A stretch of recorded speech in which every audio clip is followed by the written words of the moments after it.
এখন শুনবেন আজকের গুরুত্বপূর্ণ খবরের শিরোনাম।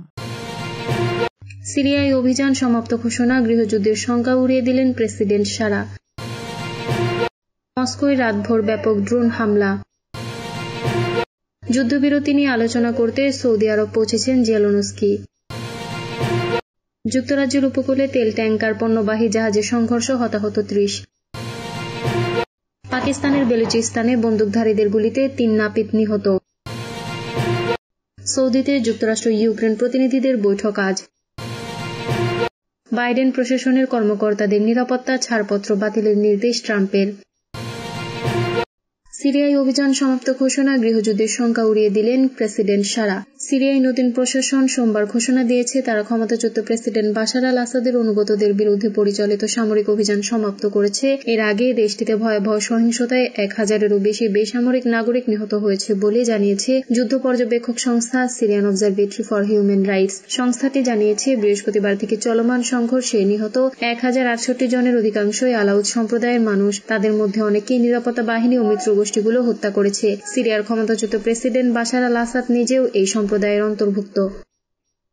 মস্কোয় রাতভর ব্যাপক ড্রোন হামলা। রাশিয়ার রাজধানী মস্কো এবং তার আশপাশের এলাকায় রাতভর ব্যাপক ড্রোন হামলার ঘটনা ঘটেছে। এতে এখন পর্যন্ত 1 জন নিহত এবং 3 জন আহতের খবর পাওয়া গেছে। দেশটির স্থানীয় কর্তৃপক্ষ এই তথ্য জানিয়েছে খবর বিবিসির। আঞ্চলিক গভর্নর আন্দ্রেই ভরোবিয়েভ বলেছেন রাজধানীর বাইরে ভিদনোয়ে এবং দোমোদেদভো শহরে হতাহতের ঘটনা ঘটেছে। হামলায় 7টি অ্যাপার্টমেন্ট এবং একটি আবাসিক ভবন ক্ষতিগ্রস্ত হয়েছে। মস্কোর মেয়র সের্গেই সোবিয়ানিন বলেছেন শহরের দিকে আসা 73টি ড্রোন ভূপাতিত করা হয়েছে। ড্রোনের ধ্বংসাবশেষ পড়ে একটি ভবনের ছাদ ক্ষতিগ্রস্ত হয়েছে। এছাড়া হামলার কারণে একটি জেলার ট্রেন নেটওয়ার্ক বাতিল করা হয়েছে। সেই সঙ্গে মস্কোর বিমানবন্দরে ফ্লাইটে বিধিনিষেধ আরোপ করা হয়েছে।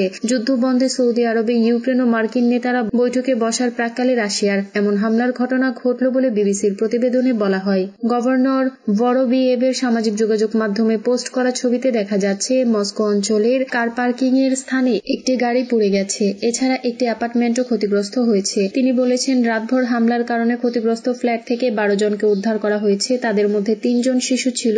বিবিসি বলছে মস্কোর শেরেমেতিয়েভো, দোমোদেদভো এবং ভনুকোভো বিমানবন্দরের বিধিনিষেধ আরোপ করা হয়েছে।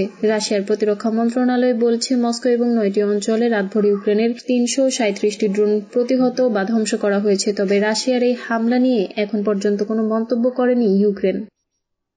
যুদ্ধবিরতি নিয়ে আলোচনা করতে সৌদি আরব পৌঁছেছেন জেলেনস্কি। রাশিয়ার সঙ্গে যুদ্ধ বন্ধ নিয়ে আলোচনা করতে সৌদি আরবে পৌঁছেছেন ইউক্রেনের প্রেসিডেন্ট ভলোদিমির জেলেনস্কি। স্থানীয় সময় সোমবার সৌদি আরবে পৌঁছান তিনি। সৌদি আরবের রাষ্ট্রীয় টেলিভিশনের প্রতিবেদনে বলা হয়েছে ইউক্রেন যুদ্ধ বন্ধে যুক্তরাষ্ট্রের কর্মকর্তাদের সঙ্গে ইউক্রেনীয় কর্মকর্তাদের বৈঠক হবে। সৌদি আরবের মধ্যস্থতায় মঙ্গলবার জেদ্দায় বৈঠক হওয়ার কথা। সফরকালে যুবরাজ মোহাম্মদ বিন সালমানের সঙ্গে বৈঠক করার কথা রয়েছে তার। এই সফরকালের আগে সামাজিক যোগাযোগ মাধ্যমের এক পোস্টে জেলেনস্কি লিখেছেন যুদ্ধের শুরু থেকেই ইউক্রেনের শান্তি চেয়ে আসছে। আমরা সবসময় বলেছি যে যুদ্ধ অব্যাহত থাকার একমাত্র কারণ রাশিয়া। জেলেনস্কির কিছুক্ষণ পরে জেদ্দায় পৌঁছেছেন মার্কিন পররাষ্ট্রমন্ত্রী মার্কো রুবিও। তিনি শীর্ষ মার্কিন কূটনীতিকদের একটি প্রতিনিধি দলে নেতৃত্ব দিচ্ছেন। এই দলে মার্কিন প্রেসিডেন্ট ডোনাল্ড ট্রাম্পের জাতীয় নিরাপত্তা উপদেষ্টা মাইক ওয়ালসও রয়েছেন। যুক্তরাজ্যের উপকূলে তেল ট্যাংকার পণ্যবাহী জাহাজের সংঘর্ষ, হতাহত 30। যুক্তরাজ্যের পূর্বাঞ্চলীয় উপকূলে তেল ট্যাংকার এবং একটি পণ্যবাহী জাহাজের সংঘর্ষে উভয় জাহাজে আগুন লেগে গেছে। ঘটনার পরপরই অভিযান চালিয়ে কমপক্ষে 32 জনকে হতাহত অবস্থায় উদ্ধার করা হয়েছে। সোমবার ব্রিটিশ মেরিটাইম অ্যান্ড কোস্টগার্ড এজেন্সির একজন মুখপাত্র জানিয়েছেন পূর্ব ইয়র্কশায়ার কাউন্টির উপকূলে এই দুর্ঘটনা ঘটেছে। ব্রিটিশ মিডিয়ায় ঘটনাস্থলে ফুটেজে কালো ধোঁয়া এবং আগুনের বিশাল কুণ্ডলী উঠতে দেখা গেছে। গ্রিমসবি ইস্ট বন্দরের প্রধান নির্বাহী মার্টিন বয়ার্স বলেন কমপক্ষে 32 জন হতাহতকে তীরে আনা হয়েছে। তবে তাদের অবস্থা তাৎক্ষণিকভাবে স্পষ্ট নয়। জরুরি প্রতিক্রিয়া নিয়ে কাজ করা royal national life boat institution জানিয়েছে অনেক লোক জাহাজ থেকে বেরিয়ে গেছে বলে খবর পাওয়া গেছে। উপকূলরক্ষী বাহিনীর পাশাপাশি ঘটনাস্থলে 3টি লাইফ বোট অনুসন্ধান ও উদ্ধার কাজ করছে। Swedish tanker company Stena bulk নিশ্চিত করেছে দুর্ঘটনায় জড়িত তেল ট্যাংকারটি মালিকানা তাদের। পাকিস্তানের বেলুচিস্তানে বন্দুকধারীদের গুলিতে 3 নাপিত নিহত। পাকিস্তানের দক্ষিণ পশ্চিমাঞ্চলীয় বেলুচিস্তান প্রদেশে বন্দুকধারীদের গুলিতে 3 জন নাপিত নিহত হয়েছেন সোমবার পুলিশ এ খবর জানিয়েছে। অঞ্চলটিতে ক্রমাগত বিচ্ছিন্নতাবাদীদের সহিংসতা বাড়ছে। দেশটির অন্যান্য অঞ্চল থেকে বেলুচিস্তানে আসা শ্রমিকদের উপর হামলা বেড়েছে। আফগানিস্তান ও ইরান সীমান্তবর্তী এই প্রদেশে অস্ত্রধারীরা সামরিক বাহিনীর গুপ্তচর হিসেবে অভিযুক্ত করে অস্থানীয় নাপিতদের একের পর এক লক্ষ্যবস্তুতে পরিণত করেছে। পুলিশ জানিয়েছে 3 জন সিন্ধি নাপিত প্রাণ হারিয়েছেন। বন্দুকধারীরা রোববার সন্ধ্যায় মোটর বাইকে করে এসে সেলুন দোকানে প্রবেশ করে গুলি চালায়। এরা কোনো গোষ্ঠী এখন পর্যন্ত কেউ দায় স্বীকার করেনি। বিচ্ছিন্নতাবাদী বেলুচিস্তান লিবারেশন আর্মি এই অঞ্চলের সবচেয়ে সক্রিয় গোষ্ঠী। সৌদিতে যুক্তরাষ্ট্র ইউক্রেন প্রতিনিধিদের বৈঠক আজ। রাশিয়ার সঙ্গে যুদ্ধ বন্ধে আজ মঙ্গলবার সৌদি আরবে মার্কিন কর্মকর্তাদের সঙ্গে ইউক্রেনীয় কর্মকর্তাদের বৈঠক হওয়ার কথা রয়েছে।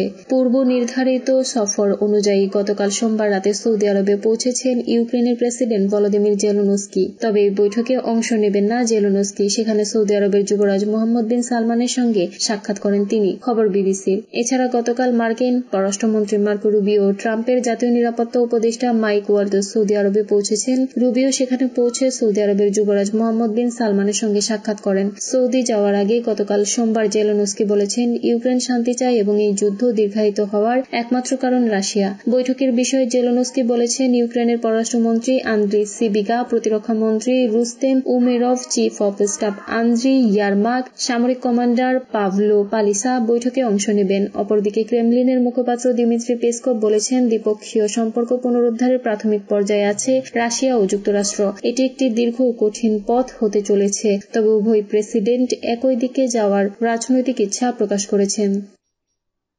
বাইডেন প্রশাসনের কর্মকর্তাদের নিরাপত্তা ছাড়পত্র বাতিলের নির্দেশ ট্রাম্পের। যুক্তরাষ্ট্রের জাতীয় গোয়েন্দা সংস্থার পরিচালক তুলসী গ্যাবার্ড জানিয়েছেন, প্রেসিডেন্ট ডোনাল্ড ট্রাম্প সাবেক জো বাইডেন প্রশাসনের কিছু কর্মকর্তার নিরাপত্তা ছাড়পত্র বাতিলের নির্দেশ দিয়েছেন। সোমবার তিনি বলেছেন, সাবেক ওই কর্মকর্তাদের গোপনীয় তথ্যে প্রবেশাধিকারও নিষিদ্ধ করার নির্দেশ দিয়েছেন ট্রাম্প। গোবার্ডের সোশ্যাল মিডিয়ার পোস্ট ধরে রয়টার্সের প্রতিবেদনে বলা হয়েছে, ওই কর্মকর্তাদের তালিকায় রয়েছেন সাবেক পররাষ্ট্রমন্ত্রী অ্যান্টনি ব্লিংকেন, সাবেক জাতীয় নিরাপত্তা উপদেষ্টা জ্যাক সাবেক ডেপুটি অ্যাটর্নি জেনারেল লিসা মোনাকো, ট্রাম্পের বিরুদ্ধে মামলা পরিচালনাকারী নিউ ইয়র্কের অ্যাটর্নি জেনারেল লেটিটিয়া জেমস এবং Manhattan district attorney Alvin Bragg. এ প্রসঙ্গে পলিটিকো লিখেছে, বাইডেন প্রশাসনের কয়েকজনের নিরাপত্তা ছাড়পত্র যে বাতিল করা হবে তা জানুয়ারিতে হোয়াইট হাউসে ফিরে ঘোষণা দিয়েছিলেন ট্রাম্প। তাদের মধ্যে মোনাকো 2021 সালের 6 জানুয়ারি ক্যাপিটলে হামলাকারী ট্রাম্প সমর্থকদের বিচারের তত্ত্বাবধান করেছিলেন। আর ট্রাম্পের বিরুদ্ধে অপরাধ ও ব্যবসায়িক অনিয়মের অভিযোগ তদন্তে নেতৃত্ব দেন এলভিন ব্র্যাগ। চেক প্রজাতন্ত্রের সাবেক রাষ্ট্রদূত নর্ম আইসেন এবং এফবিআই এর সাবেক জেনারেল কাউন্সিল অ্যান্ড্রু উইজম্যান সহ অন্য আইনি শত্রুরাও তাদের ছাড়পত্র বাতিল করতে দেখেছেন।